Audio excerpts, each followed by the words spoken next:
हम आज की शुरुआत करते हैं जो आपकी एनसीईआरटी टेक्स्ट बुक में पेज नंबर 223 पे जो मैटर लिखा था, मैंने पढ़ने के लिए दिया था, उसके बारे में। क्या है उसमें कि दो आसपास कोयल रखी हुई हैं और दोनों में करंट फ्लो कर रहा है और वो टाइम के साथ चेंज हो रहा है, तो ईएमआई कैसे लिखेंगे? टॉपिक ये बनेगा, general case of EMI if two current carrying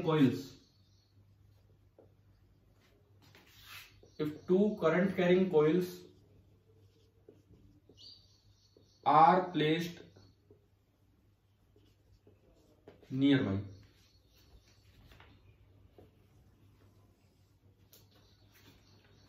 अगर दो करंट कैरिंग कोयल आसपास रखी हुई हैं तो जनरल केस क्या बनेगा कि भाई कितना ईएमएफ इंड्यूस होगा due to self induction, due to mutual induction, वो हमें देखना है।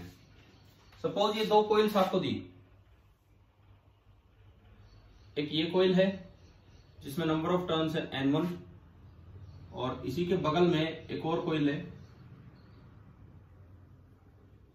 जिसमें नंबर ऑफ टर्न्स है N2 और इसमें करंट जा रहा है I1 और इसमें भी करंट जा रहा है I2। ये आपको कोई सिचुएशन दे दी, I1 I2 दोनों इस तरह से हैं। अब मान लो मुझे जैसे इसमें से फ्लक्स लिखना हो सेकेंड कोयल में से, तो ये बताओ सेल्फ फ्लक्स होगा या म्यूचुअल फ्लक्स होगा या दोनों होंगे? बताओ। हम एक एक करके कोयल की बात करते हैं। This is coil number 1, this is coil number 2। मैं कोयल 1 की बात कर रहा हूं। आप बताइए कोयल 1 में सेल्फ फ्लक्स होगा या म्यूचुअल फ्लक्स होगा या दोनों होंगे?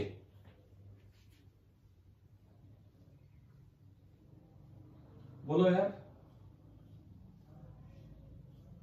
कोयल 1 में सेल्फ फ्लक्स होगा या म्यूचुअल फ्लक्स होगा या दोनों होंगे? जवाब दो ना इस चीज का। खुद के करंट की वजह से जो बी होगा उसका तो सेल्फ फ्लक्स होगा और पड़ोसी के करंट की वजह से यहां जो बी होगा वो होगा म्यूचुअल फ्लक्स। तो अगर आप टोटल फ्लक्स लिंकेज लिखें, टोटल फ्लक्स लिंकेज कोयल 1 के साथ, तो फ्लक्स लिंकेज बनेगी N1 इंटू φ1।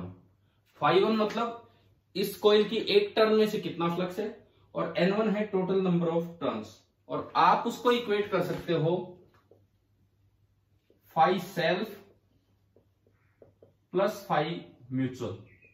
तो देखो पहली इक्वेशन क्या बनेगी? पहली इक्वेशन यहां से बनी N1 into φ1 is equal to self flux due to I1 होता है L1 इंटू I1 खुद के करंट की वजह से, plus mutual flux through 1 due to 2 M12 into I2।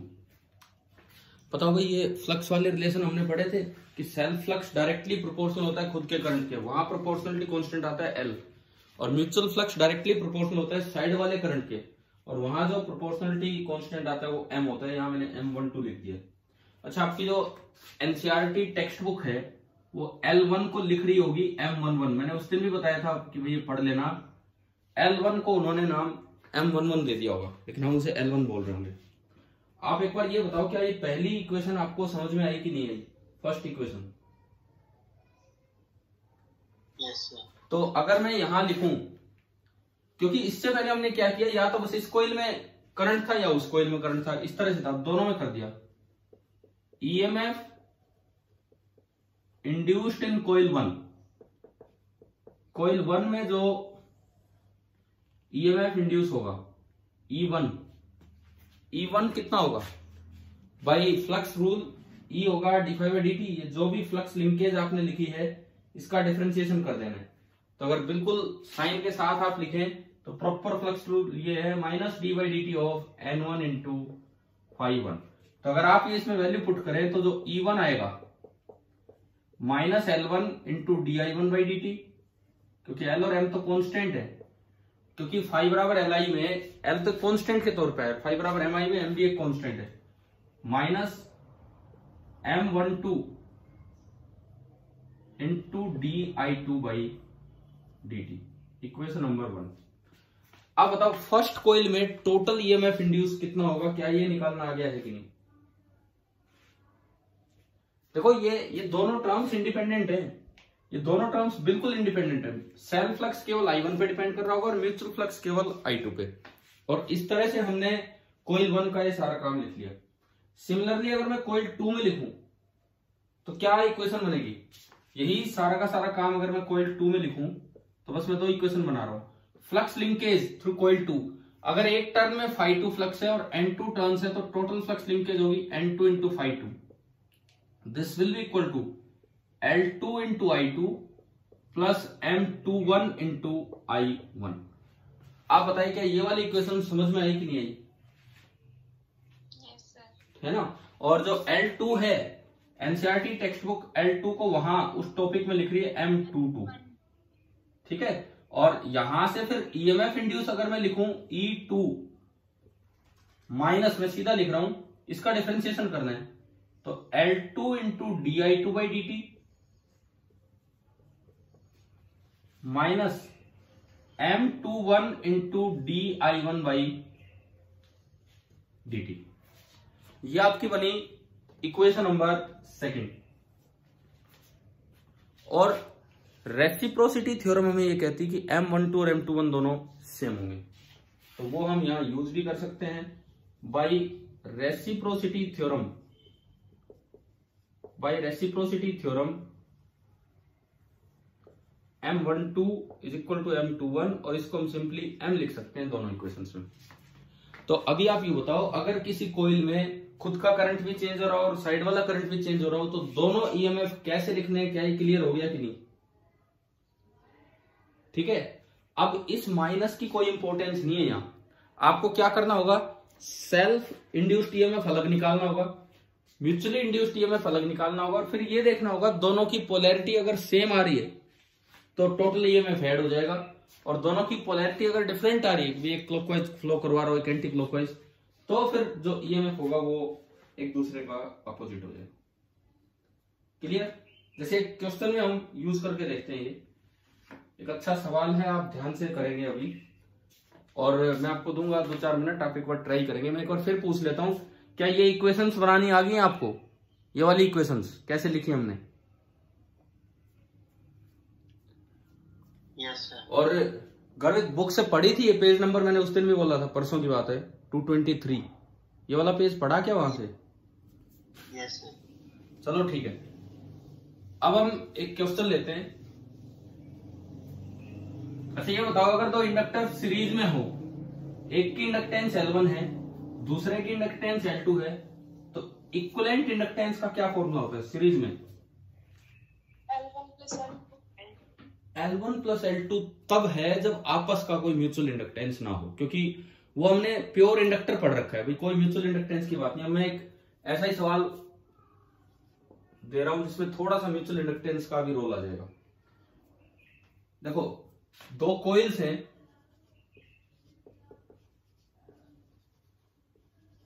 Separately having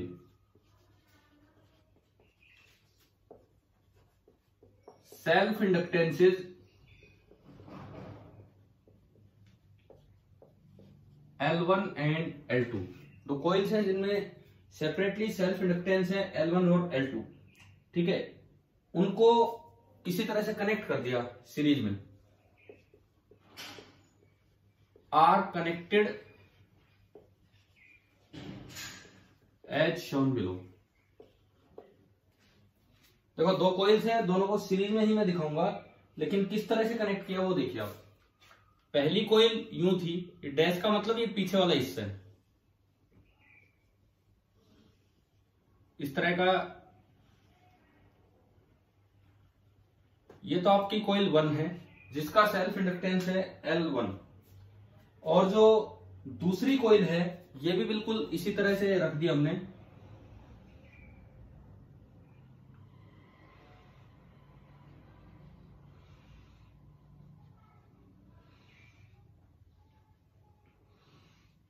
और ये आपकी कॉइल नंबर 2 है जिसका सेल्फ इंडक्टेंस है L2, ये हमें दिया गया है।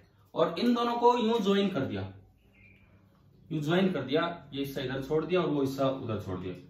अब एक बार पहले तो ये बताओ, ये सीरीज में जुड़े हैं कि पैरेलल में? एक बार देख के बताओ, ये सीरीज में जुड़े हैं कि पैरेलल में? सीरीज में। एक से जो करंट आएगा वो दूसरे में निकल जाएगा आगे। अब इस सवाल में ये दिया है साथ में कि there mutual inductance is M. आपको म्यूचुअल इंडक्टेंस भी दे दिया और वो म्यूचुअल इंडक्टेंस है आपका एम। तो आपको इक्विवेलेंट इंडक्टेंस बताना है कि अगर मैं यहां एक सिंगल कॉइल यूज कर लूं, find the equivalent inductance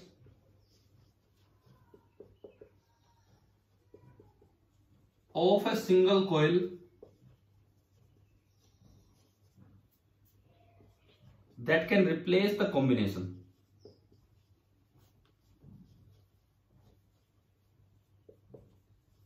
that can replace the combination।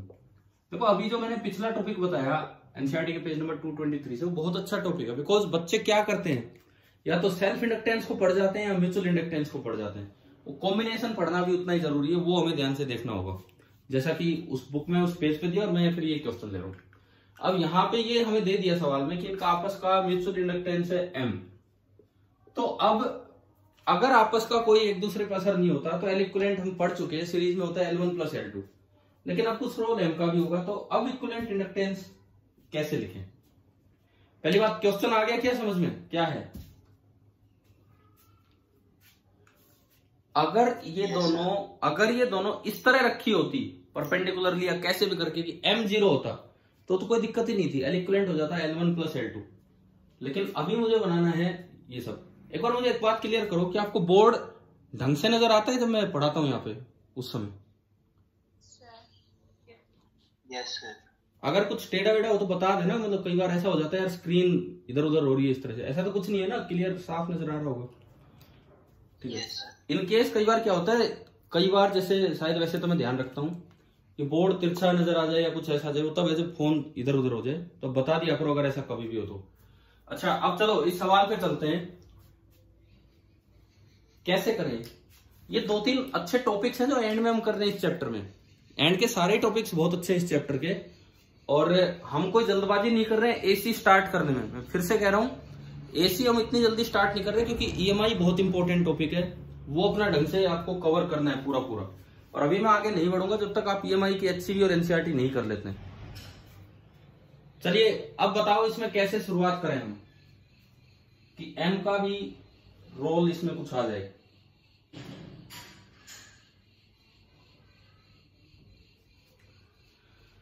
देखो ऐसे सवाल में सबसे पहले आप कुछ करंट आई भेज के देखिए। मान लो कि इस कॉइल में करंट फ्लो कर रहा है आई, ये क्वेश्चन में नहीं दिया होगा, ये हमने खुद एज्यूम किया। सपोज इसमें हमने करंट भेजा आई और जिसका रेट ऑफ चेंज, क्योंकि अगर वो करंट टाइम के साथ चेंज ही नहीं हो रहा होगा तो इंडक्टेंस का कोई रोल ही नहीं है। इंडक्टर काम ही तब आते हैं जब ये करंट टाइम के साथ चेंज हो। लेट उसका रेट ऑफ चेंज है di/dt।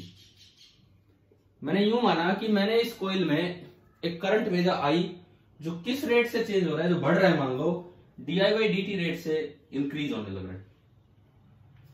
आ गया समझ में? ये पहली असम्पशन समझ में आई कैसे कैसे निकालेंगे। अब इसमें हमने ये माना है let the current flowing through the coils, और सेम करंट होगा क्योंकि सीरीज में जुड़े हैं, is increasing at rate of di/dt। इस रेट से करंट इंक्रीज हो रहा है। तो अब आपको एक एक कॉइल करके देखना है। सबसे पहले कॉइल नंबर 1 को देखो और आप मुझे ये बताओ कि इसकी वजह से कॉइल नंबर 1 में कितना ईएमएफ इंड्यूस हुआ होगा। अगर ये आई करंट यहां चेंज हो रहा है, इंक्रीज हो रहा है, तो इसकी वजह से कॉइल नंबर 1 में कितना करंट या कितना ईएमएफ इंड्यूस हुआ होगा। आप 2 मिनट बोलेंगे नहीं, अपने आप एक बार सोच लीजिए, लिख के देख लीजिए कि क्या होगा क्या नहीं।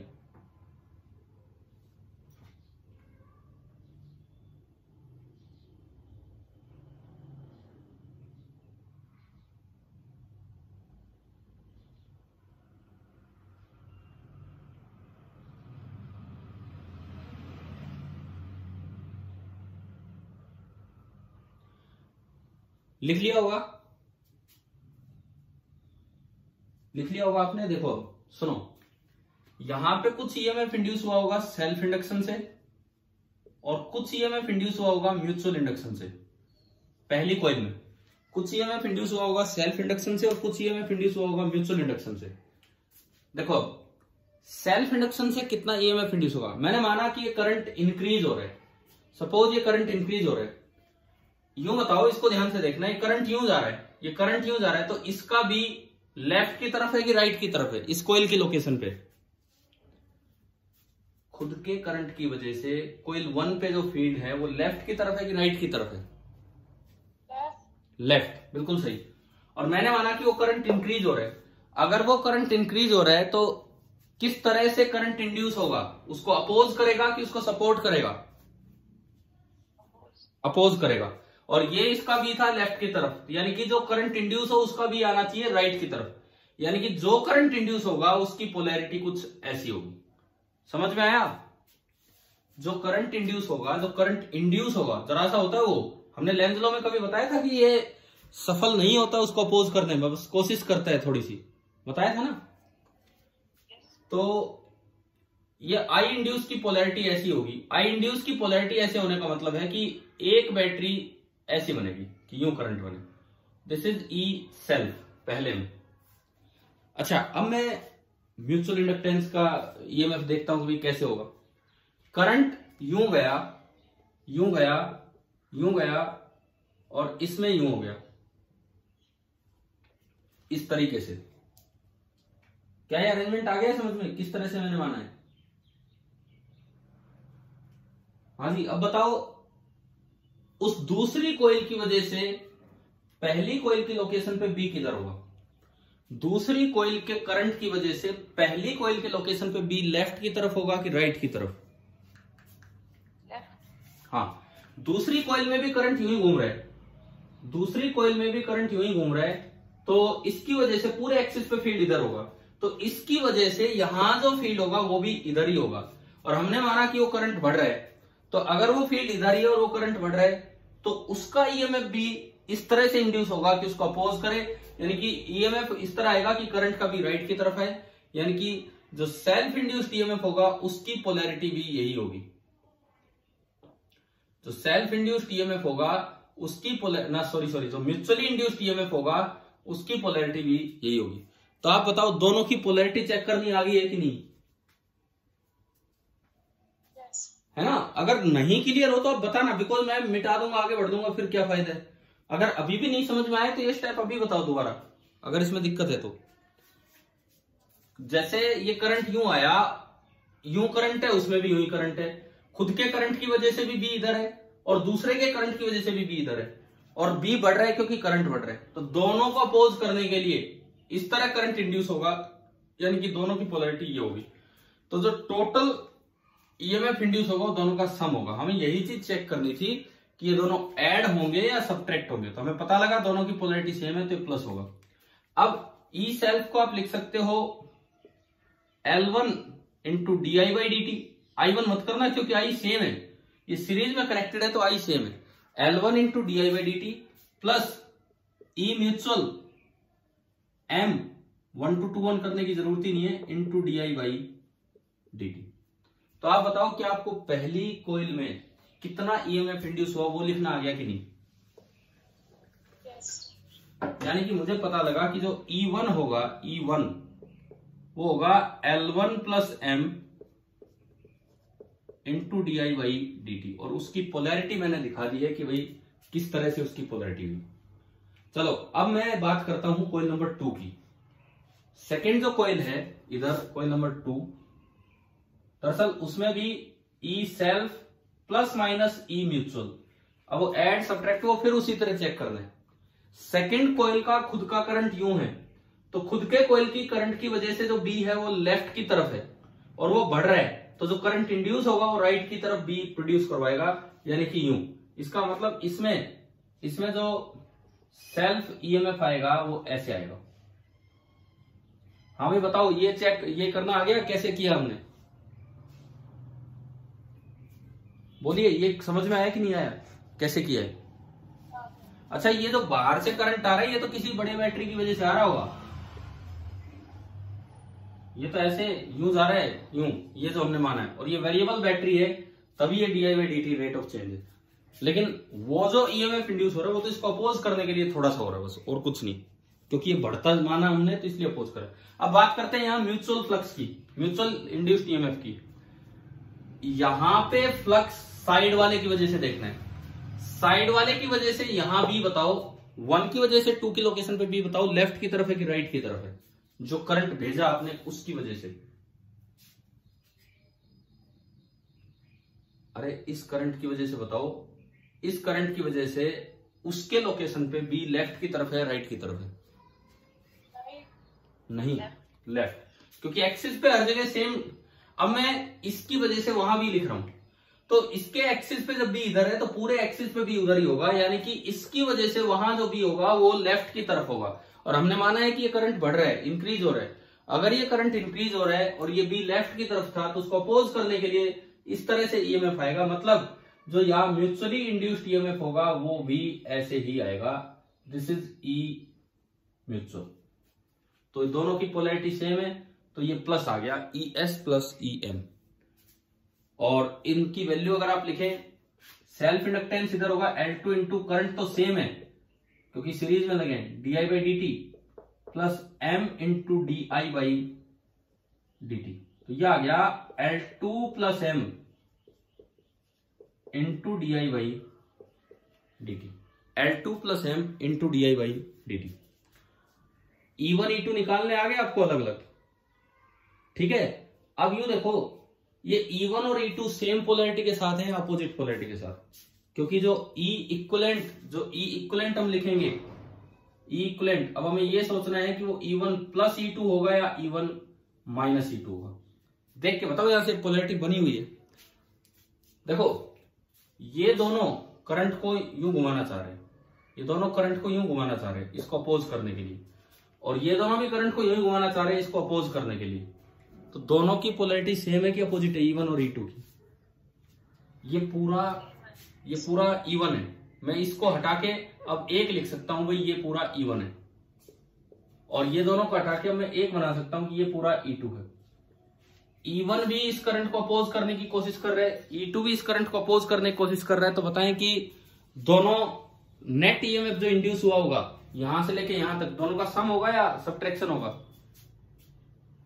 सम होगा। तो E इक्वलेंट हो गया E1 plus E2, E equivalent आपका आया E1 प्लस E2। आपने इन दोनों का सम कर दिया, इन दोनों का, तो di/dt तो कॉमन आ गया, और अंदर E इक्वलेंट बचा L1 plus L2 plus 2m into di/dt plus 2m into di/dt। यह आपका आया E इक्वलेंट। अब लास्ट स्टेप, अगर इसकी बजाय मैं एक सिंगल लूप मान लू और उसका इक्वलेंट इंडक्टेंस बोल दिया L इक्वलेंट, अब M की तो बात ही नहीं है, सेल्फ एक ही लूप है L इक्वलेंट, उसमें भी अगर यही वाली बैटरी लगाऊं जिससे कि करंट बढ़ रहा है di/dt से, तो जितना ईएमएफ ऊपर इंड्यूस हुआ उतना ही ईएमएफ नीचे इंड्यूस हो, मतलब इसमें इंड्यूस हो, तो ये उसकी इक्वलेंट है। अब आप ये बताओ, एक सिंगल इंडक्टर में जहां से करंट एंटर करता है प्लस माइनस, और इक्वलेंट ईएमएफ इंड्यूस होता है L equivalent into di/dt। Clear है ना ये चीज? L equivalent into di/dt। तो यहां से जो E इक्वलेंट आया वो आ रहा है L equivalent into di/dt। Compare करके बताओ L इक्वलेंट का आंसर क्या आ गया? L1 plus L2 plus 2m। हाँ, अब हमने तो पीछे सीरीज के फॉर्मूले याद कर रखे थे, मतलब अगर कहीं कोई वैसे सर्किट की तरह आता है तो अब म्यूचुअल इंडक्टेंस हम कंसीडर नहीं करते हैं, परंतु अगर क्वेश्चन में दे ही रखा हो म्यूचुअल इंडक्टेंस तो आपको कंसीडर करना पड़ेगा, और L इक्वलेंट हो जाएगा L1 plus L2 plus 2m। अब ये रटना नहीं है, प्लस 2m ही होगा। जैसे अभी देखते हैं, एक और चेंज करके हम देखते हैं। आप ये बताओ, क्या ये ढंग से टॉपिक समझ में आया? डायरेक्शन इंपॉर्टेंट है इसमें सारी की सारी। हाँ भाई, हो गए, समझ में आ गया पूरा? ठीक है, अब मैं एक क्वेश्चन दे रहा हूं, अभी आप करके दिखाएंगे, होमवर्क के लिए नहीं, क्योंकि उससे से पता लगेगा कि आप ये समझे हैं कि नहीं समझे। देखिए दूसरा सवाल लेते हैं।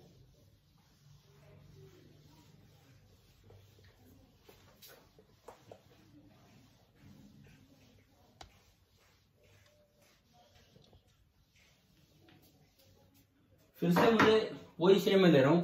To coils separately having self inductance L1 and L2 are connected as shown below। अब देखो थोड़ा सा मैं चेंज करता हूं,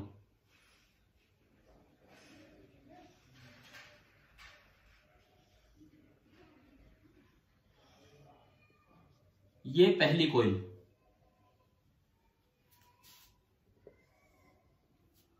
और दूसरी कोइल में एक फेरबदल ये कर देते हैं कि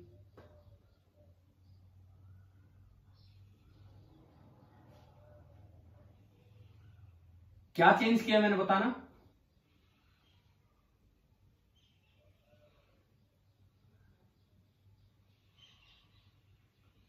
ये आपकी सेकेंड कोइल, चेंज क्या किया है बताओ, अगर कुछ पहचान में आया हो तो चेंज।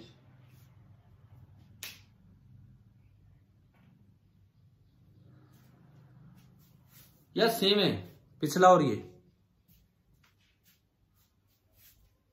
चेंज क्या है बताता हूं, सुनो ना, मैं बताता हूं क्या चेंज है। पिछली बार ये बाहर से जुड़ी थी और यूं घूम रही थी, पिछली बार ये जो कनेक्शन है पीछे की तरफ नहीं किया था, ये देखो मैंने डैश की साइड कनेक्ट कर रखा है। पिछला अगर आप डायग्राम देखेंगे तो ये कनेक्शन आगे की तरफ था और फिर वो पूरी कनेक्टेड थी। इस बार जो इस देखो पिछली बार क्या हुआ था, इसका पीछे वाला पार्ट उसके अगले पार्ट से कनेक्टेड था। इस बार क्या हो रहा है, इसका पीछे वाला पार्ट उसके पीछे वाले पार्ट से कनेक्टेड है।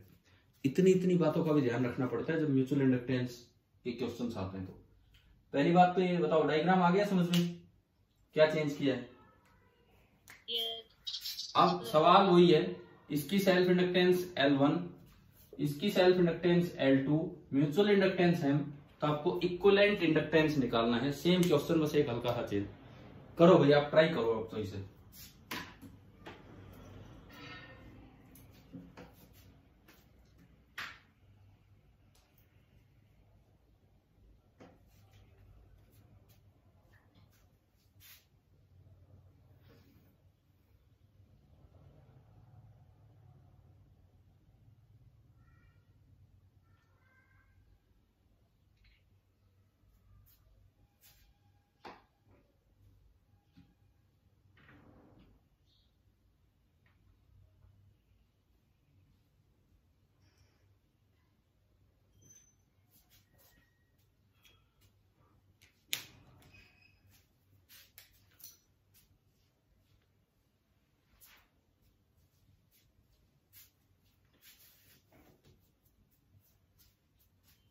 चलिए मैं पूछता हूं, आप बताते चलना, फिर वही बात है।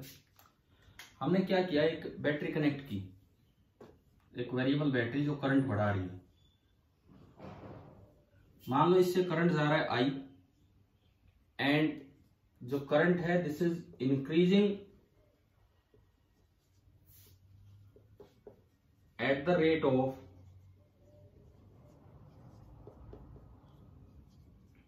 di/dt। सेम वही चीज। अब यहां पहले कोइल में टोटल ईएमएफ इंड्यूस, एक तो सेल्फ और एक म्यूचुअल। पहले मैं सेल्फ की बात करता हूं। सेल्फ वो तो फिक्स है, एक होगा L1 इंटू di/dt और एक होगा M इंटू di/dt, क्योंकि I सेम है। बस मुझे ये सोचना है कि प्लस या माइनस ये क्या आएगा, ये सोचना और कुछ नहीं। ये करंट जो है ये यूं आ रहा है और ये बढ़ रहा है टाइम के साथ, ये हमने माना है। चलो एक बार सेल्फ की बात करते हैं, आप जवाब देते चलना, छोटी छोटी बातें मैं पूछ रहा हूँ। खुद के करंट की वजह से यहां जो बी होगा वो लेफ्ट की तरफ होगा या राइट की तरफ होगा? खुद के करंट की वजह से यहां जो बी होगा लेफ्ट, वो बी लेफ्ट की तरफ होगा, और वो बी बढ़ रहा है क्योंकि करंट बढ़ रहा है। तो अगर वो बी उधर बढ़ रहा है तो किस तरह से करंट इंड्यूस होगा कि इंड्यूस करंट का बी किधर आए, राइट की तरफ। राइट की तरफ लाने के लिए आपको ना इस तरह से मानना होगा कि करंट यूं आ रहा है, करंट यूं आ रहा है, मतलब जो इंड्यूस्ड करंट है वो कुछ ऐसा बने। और इंड्यूस्ड करंट को ऐसा बनाने के लिए, ऐसा बन नहीं पाएगा क्योंकि हमने बोला कि लेंज ने बताया कि बहुत हल्का सा ये आता है, सफल नहीं हो पाता है। ऐसा बनाने के लिए आपने ये एक बैटरी लगा दी, एज्यूम कर लिया ये है ई सेल्फ। चलो भाई, सेल्फ की पोलैरिटी देखनी आ गई। अब बात करते हैं यहाँ म्यूचुअल की पोलैरिटी। देखो यार, ये चीज समझोगे तो ये सवाल करने लायक बनोगे, नहीं तो फिर ये आंसर ही याद करके जाने पड़ जाएंगे, इस तरह का हाल। अब आप जवाब देते चलो तो अपने आप आपसे सवाल होगा, दूसरे कॉइल की वजह से यहां पे बी लेफ्ट की तरफ है कि राइट की तरफ? ना, अब ध्यान से देखो ना, ये जो करंट आ रहा है ये यूं आ रहा है, ये करंट यूं आ रहा है, यूं घूमता जाएगा। ये जो करंट है ये इस तरह से आ रहा है इसमें, और ये यूं निकला, यूं निकला। अब एक बार यूं देखो, मैंने कनेक्शन चेंज कर दिया।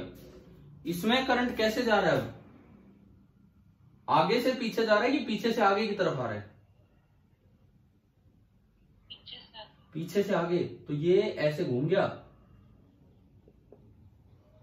अब बताओ, अगर ये करंट ऐसे है तो इस कॉइल की वजह से एक्सिस पे, इस कॉइल की वजह से एक्सिस पे बी किधर दिख रहा है आपको? राइट। और जो एक्सिस पे होगा वो यहां होगा, क्योंकि ये भी उसका एक्सिस, ये पूरे एक्सिस पे सेम फील्ड की डायरेक्शन रहती है। इसका मतलब, अब फिर से बोलो, खुद के करंट की वजह से तो यहां फील्ड था लेफ्ट की तरफ, लेकिन पड़ोसी के करंट की वजह से यहां फील्ड किधर होगा? उस करंट की वजह से यहां फील्ड लेफ्ट की तरफ है। किधर? दोबारा बोलो, लेफ्ट या राइट? राइट, ठीक है। इसके करंट की वजह से यहां फील्ड होगा राइट की तरफ। क्लियर? अब वो बढ़ रहा है, वो बढ़ रहा है क्योंकि करंट बढ़ रहा है, तो उसको अपोज करवाने के लिए, वो तो राइट की तरफ, तो उसको अपोज करवाने के लिए यहां किस तरह से बैटरी इंड्यूस करवाए, ईएमएफ इंड्यूस कराए? राइट की साइड बढ़ रहा है तो लेफ्ट की तरफ इंड्यूस होगा। समझ गए हो? समझ गए हो कि नहीं, ये बताओ। दोबारा देखो, इसकी वजह से यहां जो बी है वो राइट की तरफ है, क्योंकि करंट बढ़ रहा है तो राइट की तरफ बी बढ़ रहा है, तो फ्लक्स कम करवाना, उसको अपोज करना है। तो अगर उधर भी बढ़ रहा है तो ये करंट ऐसे इंड्यूस होगा। मतलब जो सेल्फ इंड्यूस्ड ईएमएफ है वो तो अपोज कर रहे हैं इस करंट को, परंतु जो म्यूचुअली इंड्यूस्ड ईएमएफ है वो इसके करंट को सपोर्ट करने की तरह बन गया है।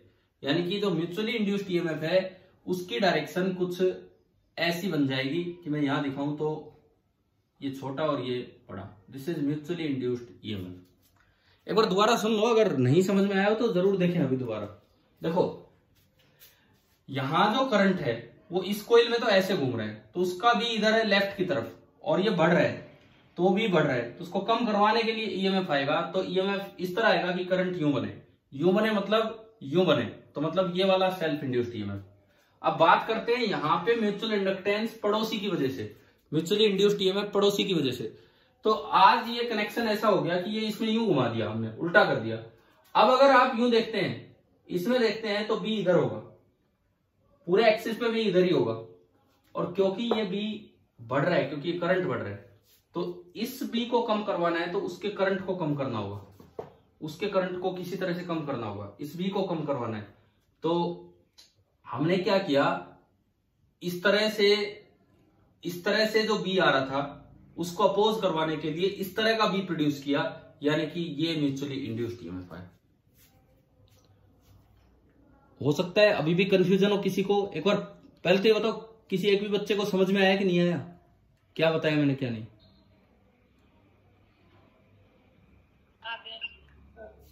अगर नहीं आया तो मैं एक बार फिर से क्लियर कर दूंगा, बिकॉज वही चीज हमें वहां भी लगानी होगी। चलो उसमें क्लियर हो जाएगी, वहां देख लेंगे। तो ये दोनों सेम पोलैरिटी के साथ आ रहे हैं कि अपोजिट पोलैरिटी के साथ? ये दोनों सेम पोलैरिटी के साथ है कि अपोजिट पोलैरिटी के साथ? ये दोनों यहां दिखा रखे मैंने, दोनों एक दूसरे को सपोर्ट कर रहे हैं कि अपोज कर रहे हैं? ईएस और ईएम अपोज कर रहे हैं। और अक्सर सेल्फ इंड्यूस्ड ईएमएफ ज्यादा होता है, म्यूचुअली इंड्यूस्ड ईएमएफ कम होता है, क्योंकि सेल्फ वाला बिल्कुल इसी पे असर है। तो यहां पे इसमें से घटा दो तो ये माइनस हो गया, यानी कि E1 आपका आया L1 minus M into DI/dt। अब एक बार मैं दूसरे में बोलूंगा और ये एक एक लाइन आप ध्यान से सीखना क्या है। अब मुझे इसमें देखना है E2 ई सेल्फ प्लस ई म्यूचुअल, यह हमें देखना है, ई सेल्फ प्लस ई म्यूचुअल। अब देखो इसकी वजह से, खुद के करंट की वजह से बी उधर है, खुद के करंट की वजह से बी उधर है, और क्योंकि करंट बढ़ रहा है तो वो बी बढ़ रहा है, तो वो बी बढ़ रहा है तो फ्लक्स बढ़ रहा है, तो उसको अपोज करने के लिए किस तरह से ईएमएफ इंड्यूस होगा बताएं, उसको अपोज करने के लिए किस तरह से ईएमएफ इंड्यूस होगा? भाई ये बी खुद के करंट की वजह से बी इधर की तरफ है, इसके खुद के करंट की वजह से बी इधर की तरफ है, बी सेल्फ, और वो इंक्रीज हो रहा है, तो उसको अपोज करने के लिए जो ईएमएफ इंड्यूस होगा वो इधर की तरफ आना चाहिए, यानी कि ये बनना चाहिए be induced due to self induction. तो यूं बनेगा, तो करंट ऐसे जाएगा, तो जो पहली बैटरी मैंने लगाई वो ये लगा दी, ये पॉजिटिव और ये नेगेटिव, और ये बन गया ई सेल्फ। यहाँ प्लस होगा कि माइनस होगा वो हमें सोचना है, तो इसमें माइनस बना तो हमने माइनस लगा दिया। पहले बताओ सेल्फ इंड्यूस्ड ईएमएफ जो कि होता है L1 into D I, L2 into D I by D T यहाँ, और म्यूचुअल वाला बनेगा M into D I by D T, और बस बीच में प्लस माइनस का ही ध्यान रखना है। तो पहले तो ये बताओ सेल्फ इंड्यूस्ड ईएमएफ की पोलैरिटी आ गई कि नहीं आई समझ में? हाँ भाई बोलिए, सेल्फ इंड्यूस्ड ईएमएफ की पोलैरिटी समझ में आ गई कि नहीं आ गई? ठीक है, अब म्यूचुअली इंड्यूस्ड ईएमएफ की पोलैरिटी की बात करते हैं। यहां पे आप ये बताओ इसकी वजह से वहां बी किधर होगा, लेफ्ट की तरफ कि राइट की तरफ? इसकी वजह से वहां बी किधर होगा? इसमें करंट यूं घूम रहा है, इसमें करंट यूं घूम रहा है, तो इसके एक्सिस पे भी इधर होगा, तो वो भी तो उसके एक्सिस पे ही लाई कर रहा है। तो अब मैं पूछता हूं इसकी वजह से वहां बी लेफ्ट की तरफ होगा या राइट की तरफ? लेफ्ट। तो इस बार जो बी म्यूचुअल है, ये डायरेक्शन पलट देते हैं हम, इस बार जो बी म्यूचुअल है वो इधर की तरफ है, this is be mutual side वाले की वजह से, और वो बढ़ रहा है क्योंकि करंट बढ़ रहा है तो वो बढ़ रहा है। तो उसको अपोज करने के लिए जो करंट आएगा, म्यूचुअली इंड्यूस्ड करंट आएगा, उसका बी किधर होना चाहिए, लेफ्ट की तरफ कि राइट की तरफ? राइट। यानी कि जो बी इंड्यूस्ड होगा ड्यू टू म्यूचुअल इंडक्शन वो इधर जाना चाहिए। क्लियर? अब उधर अगर बी जाएगा तो ये इस तरह से, ये इस तरह से बनेगा तब उधर जाएगा। इस तरह से बनने का मतलब है कि करंट यूं जाए, मतलब ये पॉजिटिव और ये नेगेटिव। ये आपका बना म्यूचुअली इंड्यूस्ड ईएमएफ। अभी बताओ ईएस और ईएम लिखने आगे कि नहीं, दोनों किस तरह से दिखाएंगे? हाँ भाई आप बताओ, दोनों अपोज कर रहे हैं कि सपोर्ट कर रहे हैं?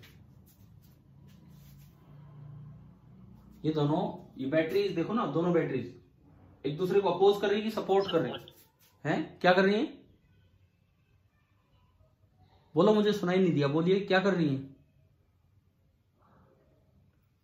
अपोज की सपोर्ट? अरे बोलो, नहीं तो अपोज, क्योंकि ये ऊपर करंट भेजना चाह रहा है और वो नीचे, तो अपोज करेंगे तो यहां फिर से माइनस आ जाएगा। एक E1 आ गया, एक E2 आ गया। अब मुझे लिखना है टोटल ईएमएफ इंड्यूस कितना होगा, टोटल ईएमएफ इंड्यूस। देखो आप यहां देखो, ये जो ES है, एक बार ध्यान से देखना आप, ये ES है, ये करंट यूं आया और ये यूं जाना चाह रहा था, ये करंट यूं जाना चाह रहा था, लेकिन ES उल्टा भगाना चाह रहा है, तो यहां वाला ES करंट को अपोज कर रहे हैं। सिमिलरली यहां वाला ES भी करंट को अपोज कर रहे हैं। दोनों ES करंट को तो अपोज कर रहे हैं और दोनों EM करंट को सपोर्ट कर रहे हैं। दोनों ES करंट को अपोज कर रहे हैं और दोनों EM करंट को सपोर्ट कर रहे हैं। तो जो E टोटल होगा दोनों ES का तो सम हो जाएगा, L1 di by D T plus L2 di by D T, और इसमें से दोनों म्यूचुअली इंड्यूस्ड ईएमएफ घट जाएंगे, M di by D T और दूसरा भी M di by D T. तो अगर आप ये देखोगे, देखो फिर से सुनो, मैंने क्या कहा कि जिस तरह से आपने बैटरी से करंट भेजना चाहा है, दोनों सेल्फ इंड्यूस्ड ईएमएफ तो उसको अपोज कर रहे हैं और दोनों म्यूचुअली इंड्यूस्ड ईएमएफ उसको सपोर्ट करने में लगे हुए, तो दोनों सेल्फ इंड्यूस्ड ईएमएफ का सम कर दिया और दोनों म्यूचुअल का सब्ट्रैक्शन कर दिया, तो ये बन गया L1 plus L2 minus 2M और इंटू DI/dt।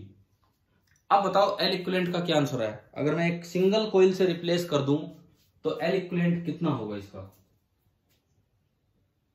उसमें बनेगा E L1 plus L2 minus 2. हाँ, क्योंकि उसमें वो लिखा जाना है कि L इक्विवेलेंट इंटू DI/dt, और वहां से कंपेयर करोगे तो L1 plus L2 minus 2M। देखो ये कुछ अच्छे कैटेगरीज की क्वेश्चंस में आते हैं, बिकॉज हम L भी पढ़ के जाते हैं, हम M भी पढ़ के जाते हैं, तो उनको इकट्ठा यूज करवा रखा है। और मैंने ऊपर जैसे जो लिखा, एनसीईआरटी ने क्वेश्चन नहीं दिया उस पर, लेकिन पूरी थ्योरी में ये पार्ट इन्वॉल्व करवा रखा इस तरह से, तो ये आ सकते हैं कभी भी ये वाले सवाल। अब मैं एक बार जस्ट फटाफट ये जो अभी लिया है ना, ये वाला केस जिसमें पोलैरिटी चेंज कर दी थी पीछे कनेक्शन, जस्ट आपको डायरेक्शन एक बार दोबारा समझा रहा हूं ताकि एक भी बच्चे को कंफ्यूजन ना रहे। अब इधर देख लीजिए, अब ध्यान से समझ में आ गया तब भी ठीक है, लेकिन बस मुझे शक है कि नहीं आया समझ में, इसलिए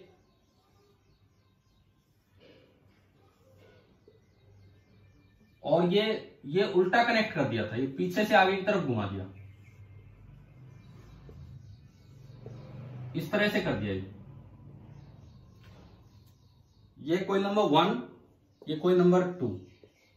मान लो मैंने बाहर से बैटरी यूं लगाई, अब बस मैं केवल डायरेक्शंस पे जा रहा हूं, और ये करंट आपने इन कॉइल्स में यूं भेज दिया, लेकिन इस कॉइल में ये करंट आपने कनेक्शन ऐसा कर दिया कि ये करंट उल्टा हो गया। ये चेंज किया था मैंने दूसरे वाले में। पहली बात ये बताओ, चेंज दिख रहा है कि इसमें तो करंट यूं घूम रहा है जबकि उसमें करंट अपोजिट सेंस में घूम रहा है, ठीक है, ये चेंज किया था दूसरे सवाल में। अब बात ये थी कि कैसे निकाले L इक्विवेलेंट, अगर इसका म्यूचुअल इंडक्टेंस M है तो L इक्विवेलेंट कैसे निकाले। तो हमने ये देखा, बस पोलैरिटी दिखा रहा हूं मैं, पहले इसकी बात करता हूं। सेल्फ इंड्यूस्ड ईएमएफ, इसमें देखो इसका खुद का B है लेफ्ट की तरफ, आप सुनते जाएं, इसका खुद का B लेफ्ट की तरफ है, और हमने माना कि ये करंट बढ़ रहा है, ये करंट बढ़ रहा है तो वो B बढ़ रहा होगा, तो उसको अपोज करवाने के लिए इसका जो B सेल्फ है, B सेल्फ वो लेफ्ट की तरफ है, तो उसको अपोज करवाने के लिए जो B इंड्यूस आएगा सेल्फ ईएमएफ का, वो उधर होना चाहिए। उधर होने का मतलब है कि इस तरह से करंट बने, इस तरह से करंट बन रहा है, तो आप बताओ इस करंट को आप अपोज कर रहे हो कि सपोर्ट कर रहे हो, बस इस बात का जवाब दे दो, इस करंट को आप अपोज कर रहे हो कि सपोर्ट कर रहे हो। अपोज कर रहे हैं।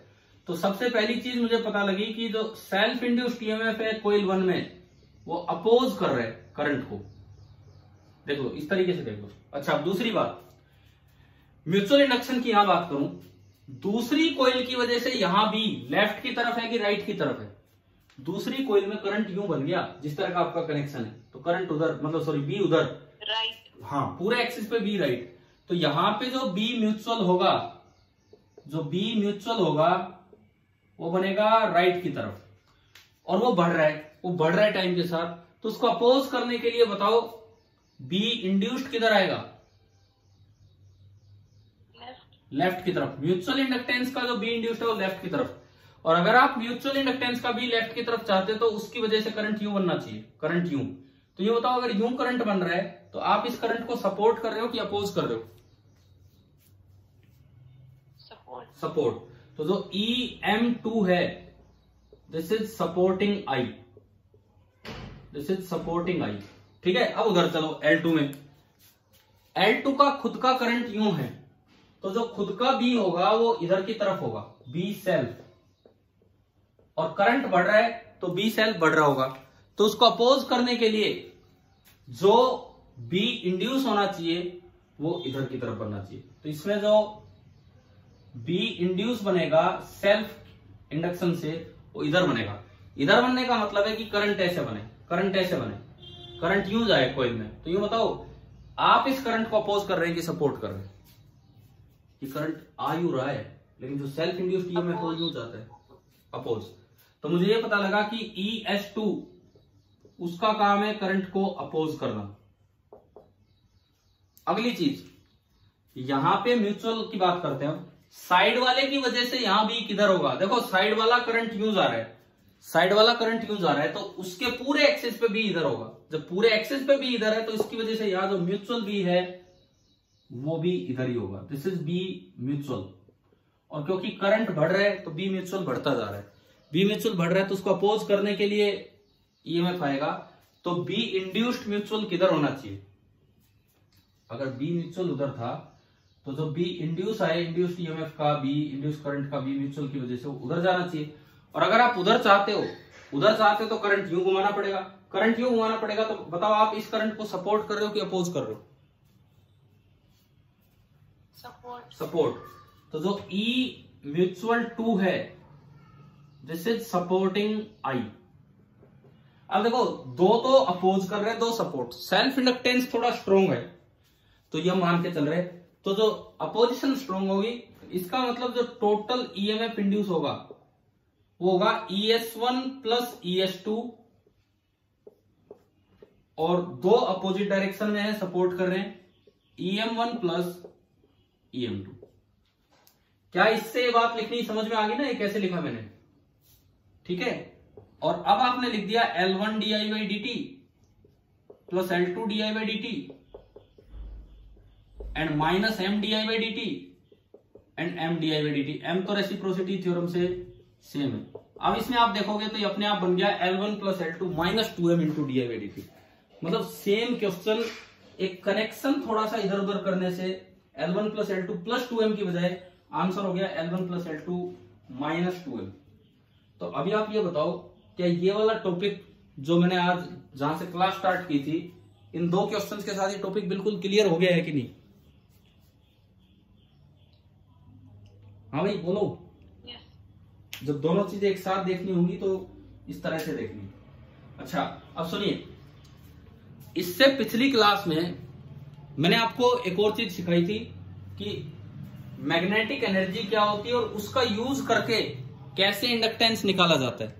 क्या वो तरीका आया समझ में? हाफ एल आई स्क्वायर का यूज करके कैसे एल की वैल्यू निकाली हमने। और ये बताओ कब कब यूज करना चाहिए वो वाला मेथड मैंने बताया था आपको, कब कब यूज करना चाहिए।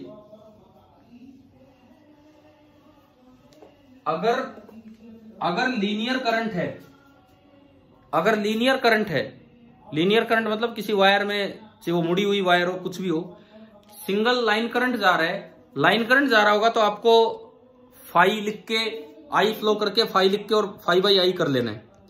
लेकिन अगर कहीं सरफेस या वॉल्यूम करंट है, सरफेस या वॉल्यूम करंट है तो आपको इस तरीके से जाना चाहिए। मैंने क्या उसमें कोई क्वेश्चन दिया था क्या होमवर्क में, या करवा दिया था उस दिन?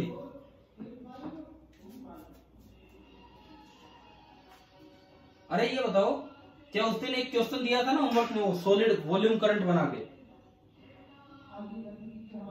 बोलो यार बोलो, जल्दी बोलो फिर टाइम हो जाएगा। हमने सरफेस करंट वाला आपको करवाया था, इंडक्टेंस पर यूनिट लेंथ उसमें निकली थी कोएक्सियल केबल में। सरफेस करंट वाला मैंने आपको करवा दिया था, इंडक्टेंस पर यूनिट लेंथ आपने निकाल ली थी उसमें। बताओ कुछ ऐसा आंसर आया था कि नहीं? L/L μ0/2π, अरे क्या आ गया बाहर, ln/b/a। अब बोलो ना, फिर मैं तभी तो आगे बढ़ूंगा। कि ये वाला क्वेश्चन करवाया था आपको? तो जवाब दो। ये तो करवा दिया। फिर इसके बाद एक होमवर्क में भी तो दिया था कि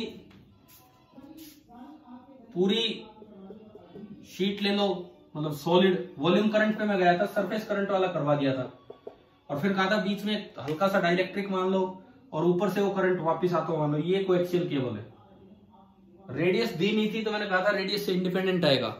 अब बताओ मुझे वो सवाल किसी ने किया कि नहीं किया? L/L पूछा था आपसे, L/L।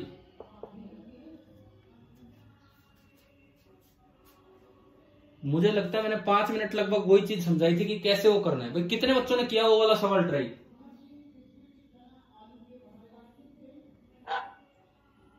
अच्छा ये बताओ अभी याद आ रहा है कि ऐसा कुछ दिया था होमवर्क में? yes. फिर किया क्यों नहीं गर्वित? किया था, ट्राई किया था? यार ये ही तो गड़बड़ हो रही है ना सारी। मतलब वो लेक्चर ही बस, फिर तो क्या इंपॉर्टेंस है उस लेक्चर की। वो जितनी देर लाइव अटेंड किया उसके बाद हम आपके लिए रोज तो वीडियो लेक्चर वापस डाल रहे हैं कि कोई बात नहीं, आपको ध्यान रह जाए क्या करवाए क्या नहीं। कब करोगे फिर ये सवाल? आज कर लोगे ट्राई?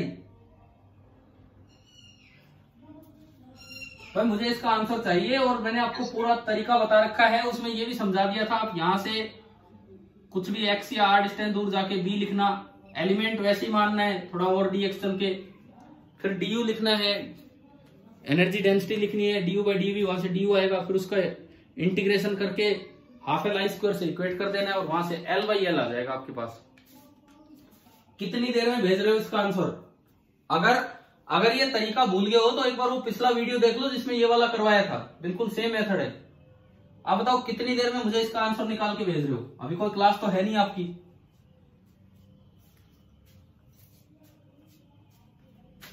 अभी क्लास नहीं है। आप 10 बजे तक इसका सॉल्यूशन करके, आंसर से कुछ भी आए इसका सॉल्यूशन करके आप मुझे व्हाट्सएप कीजिए एक बार, ताकि मैं देखूं तो सही कि आपने क्या किया क्या नहीं। ठीक है, समझ में आ गया सभी को? आप 10 बजे तक इसका सॉल्यूशन करके मुझे व्हाट्सएप कीजिए। आपकी क्लास नहीं है ना अभी कोई भी? अरे कहां गए, चले गए क्या क्लास छोड़ के सारे बच्चे? हाँ नहीं है तो देखो, अगर मेथड ध्यान नहीं है तो ये वाला क्वेश्चन एक बार उस पुराने वीडियो लेक्चर से देख लेना, उसमें करवा रखा है ये क्वेश्चन देख के आप ये वाला क्वेश्चन कीजिए और इसका आंसर बताएं। और ये बहुत बड़ी गलती हो रही है कि हम इन चीजों को ऐसे ही छोड़ते जा रहे हैं, कुछ कर ही नहीं रहे हैं पूरा। इतने अच्छे टॉपिक है यार ये, फिर खुद ही प्रैक्टिस नहीं करोगे तो कहां से हो पाएंगे चीजें। अच्छा, दूसरी बात, मैंने HCV का कौन सा क्वेश्चन करवाया था उस दिन? 58 था कि कौन सा था वो जो कल जो करवाया था मैंने, एक वीडियो लेक्चर में डाला था 58।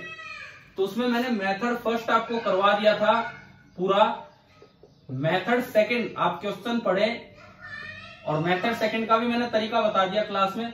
आप वो करके मुझे व्हाट्सअप करेंगे यार, अभी ऐसे पार नहीं पड़ेगी। मैंने अभी आपको 2 काम दिए हैं। 10 बजे तक आप एक तो ये क्वेश्चन करके और एक ये इसका मेथड सेकंड करके आप मुझे व्हाट्सअप कीजिए। ठीक है, चलिए, थैंक यू।